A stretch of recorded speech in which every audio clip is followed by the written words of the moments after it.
Kita juga bisa belajar drafting resolution gitu. Atau mungkin yang lebih praktikal ya, misalnya kita bikin policy recommendation. Kita akan secara fokus ngadain research toolkit series gitu, ada macam-macam. Nanti misalkan kita belajar bagaimana melakukan riset HI tapi pakai metode etnografi gitu misalnya.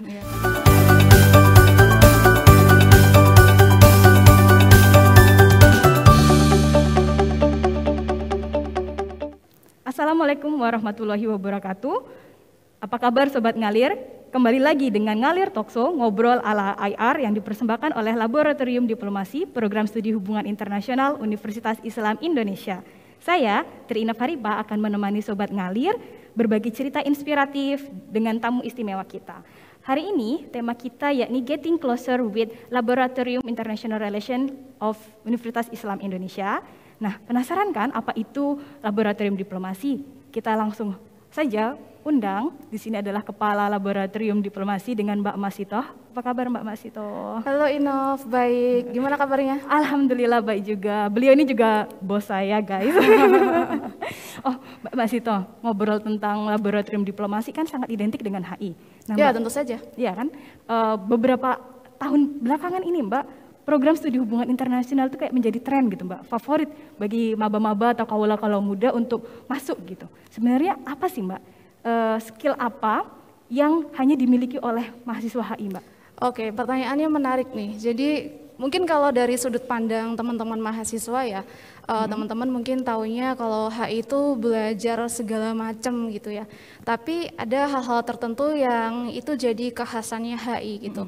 Misal skill untuk melakukan negosiasi, tapi tidak hanya negosiasi saja, tapi juga menuliskan dokumen negosiasinya atau speech writing gitu.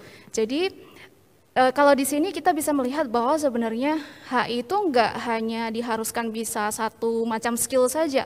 Negosiasi itu kita bisa masuk ke skill berbicara, public speaking, terus untuk penulisan naskah negosiasinya itu kan skill writing gitu. Juga ada beberapa skill lain, misalkan data analysis atau social engineering. Ini mungkin dari program studi lain juga ada, tapi keistimewaannya HI ini adalah HI itu biasa disebut sebagai program studi atau ilmu yang interdisipliner gitu. Jadi kita bisa mengawinkan HI dengan ilmu lain seperti ekonomi gitu misalnya, atau sosiologi atau yang lain. Jadi kita bisa mengambil ilmu dari mereka dan kita kawinkan dengan ilmu dari HI gitu. Jadi itulah istimewanya jurusan HI. Oh, luar biasa sekali ya Mbak ya. Jadi bisa disambung-sambungkan dengan mata studi lain gitu Mbak ya. Oke, nah Mbak kalau kayak gitu kita kan sudah ngomong getting closer with laboratorium HI gitu kan Mbak. Apa Mbak itu laboratorium diplomasi di Mbak HI Mbak? Oke, jadi di sini laboratorium diplomasi program studi hubungan internasional itu di bawah jurusan kita hubungan internasional.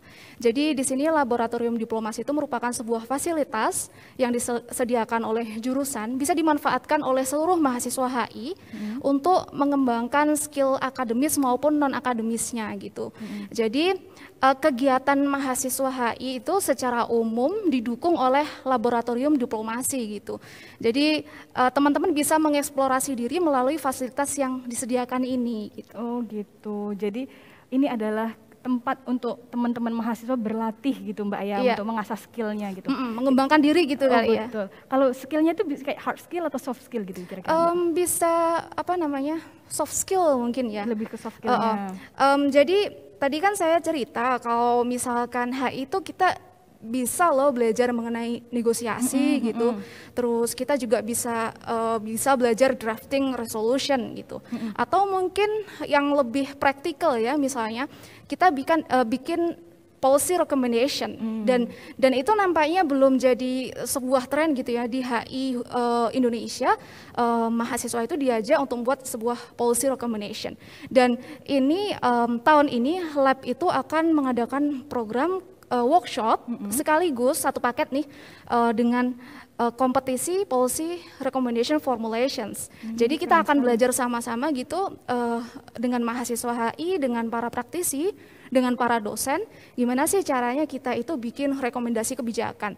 Kalau yang kita belajar selama ini kan kebanyakan cuma di kelas teori aja gitu. Kita bicara, oh ternyata kebijakan yang diambil oleh Donald Trump untuk keluar dari Paris Agreement itu dilakukan berdasarkan latar belakang dia secara backgroundnya dia adalah seorang bisnismen gitu. Kita bisa mengomentari hal itu, bisa menganalisis hal itu. Tapi kalau kita bikin policy recommendation, kita akan jauh daripada hanya menganalisis dari sisi teoritisnya. Kita akan bicara level praktikalnya gitu. Misalkan kalau ada kejadian misalkan pandemi seperti ini katakanlah, kita punya rekomendasi kebijakan apa sih buat pemerintah, kita akan petakan masalahnya, kita akan analisis seperti biasa, tapi kita juga akan coba cari solusinya, alternatifnya itu seperti apa gitu. Sehingga hal ini nanti diproyeksikan akan bisa jadi masukan untuk para pembuat kebijakan. Jadi itu salah satu hal yang menurut saya itu sangat penting, karena mahasiswa HI itu sudah punya modalnya, tinggal kita kembangkan aja untuk praktisnya gitu. Kayak luar biasa sekali. Jadi kayak banyak sebenarnya yang bisa dieksploitasi gitu Mbak ya, dari dieksplorasi dari laboratorium diplomasi ini gitu Mbak ya. Mbak, nah kalau begitu Mbak, skill apa yang bisa diasah anak HI gitu Mbak? Terus bagaimana skill ini bisa difasilitasi Mbak? Oke, tadi ada ini ya, workshop competency policy recommendation gitu ya. Di sini sebenarnya basicnya anak HI itu kayak semacam melakukan negosiasi diplomatik gitu ya, diplomatic course gitu. Teman-teman di tahun pertama kalau tidak salah itu akan ada mata kuliah pengantar dan juga praktik diplomasi. Nah, ini sebenarnya kita terintegrasi dengan programnya lab gitu. Dan di sini teman-teman akan belajar bersama mengenai bagaimana cara drafting resolution, kemudian melakukan negosiasi dengan pihak lain dan ini karena kita pandemi ya, kita kelasnya daring gitu, workshopnya juga mungkin daring, mungkin kita akan melakukan penyesuaian gitu Mbak Inov. Jadi kita sedang berencana untuk melakukan simulasi negosiasi dan sidang itu secara daring dan terpusat gitu. Kalau selama ini kita ketemu di dalam satu ruang negosiasi, gimana sih kita bisa mengaplikasikan hal itu dalam sistem yang daring? Nah, ini ada di lab diplomasi ini nanti teman-teman bisa gunakan ketika sudah selesai pengembangannya. Oh, berarti luar biasa sekali Mbak ya, sangat inovatif. Jadi kayak membawa apa yang biasa kita praktikkan ke dalam online gitu, kepada jaringan gitu Mbak ya. Dan itu bisa diakses dari seluruh Indonesia Mbak? Insya Allah bisa, tapi ini masih dalam pengembangan ya, masih kita godok. Jadi jangan khawatir, kita akan karena kita itu harus adaptif ya terhadap perubahan gitu.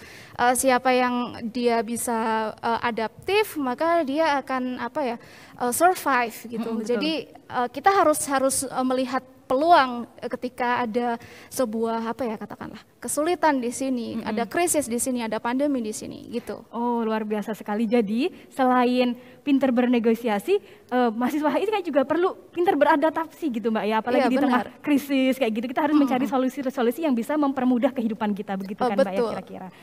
Oke, tadi kita sudah mendengar penjelasan dari Ibu Kepala Laboratorium Diplomasi HIUI. Sekarang waktunya game time. Oh, ada gamenya juga ya? Ada gamenya. Tenang saja Ibu. Tadi kan Ibu sudah menjelaskan bagaimana apa itu negosiasi, terus public speaking, writing gitu kan Bu. Nah, sekarang kalau Mbak Masito, Ibu Mbak Masito gitu. Kalau Mbak Masito sendiri lebih milih public speaking atau writing skill, kenapa? Oke, pertanyaannya agak sulit sih, tapi harus pilih satu ya? Pilih satu, nggak boleh semua? Nggak boleh. Kalau bisa semua gimana? Ya, bagus dong. Tapi harus pilih satu. Iya. Oke, saya pilih public speaking. Public speaking, kenapa Mbak? Karena gini, saya di sini posisinya adalah rekan belajar teman-teman semua gitu. Jadi saya merasa saya akan menjadi lebih baik kalau punya skill public speaking yang bisa saya pakai untuk belajar bareng teman-teman di kelas gitu atau di tempat lain gitu. Saya pikir itu akan sangat bermanfaat tidak hanya buat saya gitu, tapi juga bisa digunakan untuk proses belajar kita bersama gitu. Jadi saya pikir itu menjadi sesuatu yang penting. Saya suka kok diskusi dengan teman-teman, makanya saya pingin punya public speaking yang bagus gitu. Oh gitu, biar komunikasinya lebih sampai gitu kan. Iya Mbak, benar. ya? Oke, selanjutnya Mbak pilih duta besar atau menteri luar negeri? Well, kayaknya aku pilih duta besar. Kenapa tuh pilih jadi duta besar Mbak? Kalau duta besar itu gimana ya? Mungkin bentuk karakteristik pekerjaannya beda ya. Kalau menteri luar negeri itu lebih all round gitu. Mungkin apa ya? Tapi kalau duta besar dia lebih spesifik pada satu negara gitu. Nah, saya ngelihat kalau saya tuh lebih suka kalau kerja itu yang spesifik gitu. Begitu, betul, jadi betul. saya pilih duta besar aja. Iya, apalagi kalau bisa jadi di negara yang kita sukai kan seneng banget tuh. Iya Mbak ya, sekalian apa namanya jadi pekerjaan jadi hobi juga. Benar. Oke, pertanyaan selanjutnya Mbak. Dalam dunia akademik nih Mbak lebih milih jadi peneliti atau dosen? Jadi peneliti atau dosen? Bukankah dengan saya di sini sudah terjawab? Sudah terjawab. Jadi presenter. Jadi presenter. Jadi host ngalir. Jadi host ngalir. Oke, saya pilih jadi dosen sih. Oh gitu. Gini, setiap orang punya preferensi ya. Kalau saya jadi dosen karena saya senang ketemu dengan banyak orang, terutama dengan anak-anak muda gitu ya. Saya berasa kayak masih apa namanya? Saya zaman waktu kuliah dulu ya saya belum tua sih sebenarnya, tapi saya senang gaul sama mahasiswa gitu. Jadi setiap saat itu pikiran itu refresh gitu. Saya selalu tahu hal-hal baru gitu. Jadi ya itulah resep awet muda. Happiness betul. dan awet muda mungkin betul. ya. Betul, tapi bener loh kayak tenaga pendidik kayak dosen terus guru itu kayak awet muda gitu. Kayak saya ketemu sama guru SD saya itu kayak masih awet kayak sama seperti kayak 10 tahun lalu saya sekolah gitu kan. Kamu yang berubah tapi. Saya yang berubah, saya yang menua. Oke. Oh Mbak, yang dari tadi pertanyaan tadi Mbak itu bisa Mbak difasilitasi oleh laboratorium diplomasi? Tentu aja bisa, itu semuanya fasilitas ada di lab dan teman-teman kalau misal apa namanya ingin tahu sesuatu tentang lab bisa apa namanya lihat channel YouTube-nya HI atau mungkin bisa ke apa namanya laman webnya HI apa namanya ada ini lamannya buat lab. Nanti akan kita mutakhirkan secara berkala, jadi teman-teman bisa mampir ke situ. Dan salah satunya ini program ngalir ini kan dari laboratorium diplomasi. Pokoknya dengerin ngalir live talk Mbak ya kalau di YouTube itu. Ya ini juga jadi forum diskusi kita kan. Kalau teman-teman punya aspirasi mau bahas apa gitu, bisa langsung silakan disampaikan. Mau lewat email HI atau mau lewat apa namanya teman-teman staf di HI atau dosen juga bisa, silahkan. Oke, terima kasih banyak. Wah keren sekali ternyata laboratorium diplomasi sangat inovatif gitu Mbak ya. Oke Mbak, mau tanya nih, apa yang baru di laboratorium diplomasi? Oke, yang baru apa sih? Sebenarnya yang baru ya itu tadi kompetisi itu apa namanya rekomendasi kebijakan. Terus sama kita mau ngembangin apa namanya metode gimana simulasi sidang dan negosiasi secara daring. Dan juga mungkin nanti tahun ini kita akan adakan research toolkit series buat mahasiswa gitu. Kadang-kadang ada mahasiswa yang ngerasa kayaknya kurang nih kita kuliah itu cuma 1 semester dapat metode riset HI gitu. Kita akan secara fokus ngadain research toolkit series gitu, ada macam-macam. Nanti misalkan kita belajar bagaimana melakukan riset apa namanya HI tapi pakai metode etnografi gitu misalnya. Kita langsung terjun ke lapangan, berinteraksi dengan apa namanya subjek atau objek yang kita amati kayak gitu. Oke, luar biasa sekali Mbak. Kalau laboratorium diplomasi HI ini bisa bekerja sama nggak Mbak dengan laboratorium dari universitas lain kayak gitu? Tentu saja bisa. Kita selalu menjajaki hal itu ya dari tahun ke tahun. Jadi memang ini menjadi salah satu apa ya kebutuhan kita untuk terus melakukan update dan juga adaptasi terhadap perkembangan global. Sehingga kita tetap harus apa ya melihat secara visioner gimana sih, atau mungkin kalau gampangannya bahasanya kita studi banding gitu ya, berbagi ilmu, kemudian juga sharing-sharing. Kita adakan kerjasama dengan mitra-mitra yang lain, nggak cuma laboratorium diplomasi dari universitas lain, tapi juga mungkin institusi-institusi pemerintah ataupun mungkin NGO dan seterusnya gitu. Kita sudah mulai jajaki itu sebenarnya dari tahun-tahun kemarin, tapi dari tahun ke tahun pasti kita akan menambah lagi gitu.